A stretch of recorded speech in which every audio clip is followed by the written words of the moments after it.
آزمائشوں سے انسان کے گناہ مٹتے ہیں۔ اس اعتبار سے آزمائش ایک مومن بندے کے لیے نعمت ہے۔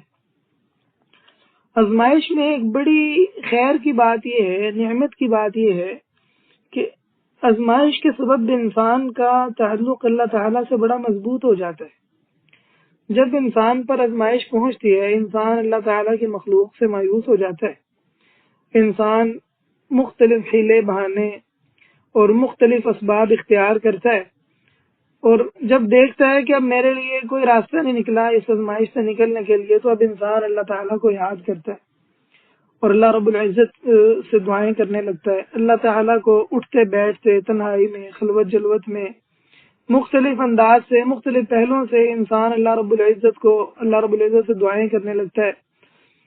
انسان اللہ رب العزت کو ناراض کرنے سے ڈرنے لگتا ہے کہ کہیں ایسا نہ ہو کہ میں نے کچھ ایسا کر دیا جو اللہ تعالیٰ کو ناراض کر دے، تو یہ آزمائش میرے سے ٹلے نہ، اور اس آزمائش کا دورانیہ وسیع اور لمبا کر دیا جائے۔ لہذا انسان اللہ رب العزت کے قریب ہونے لگتا ہے، اللہ رب العزت کے ساتھ خلوت اور تنہائی کا وقت گزارنا چاہتا ہے، اللہ تعالیٰ سے مناجات کرنا چاہتا ہے، راتوں کو اٹھ کر قیام کرنا چاہتا ہے، نمازیں بر وقت جماعت کے ساتھ پڑھنے کا اہتمام کرتا ہے، نفلی روزے رکھتا ہے، صدقہ و خیرات کرتا ہے۔ تو یہ نعمت یہ تکلیف انسان کے لیے کتنی بڑی نعمت لے کر آتی ہے۔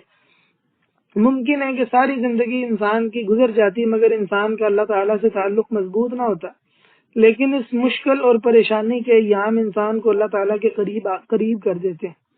جو لوگ تکلیفوں سے آزمائے گئے ہیں، اگر ان لوگوں کا تجربہ تکلیف سے گزرنے کا، اس سے متعلق استفسار کیا جائے اور ایسی چیزوں کو دیکھا پڑھا جائے، تو انسان کو معلوم ہوتا ہے کہ کتنے لوگ ایسے ہیں جو ان آزمائشوں کے بعد، تکلیفوں کے بعد راہ راست پر آ گئے اور ان کا تعلق اللہ تعالیٰ سے کتنا گہرا ہو گیا، اور ان کے دلوں میں ایمان کتنا مضبوط ہو گیا۔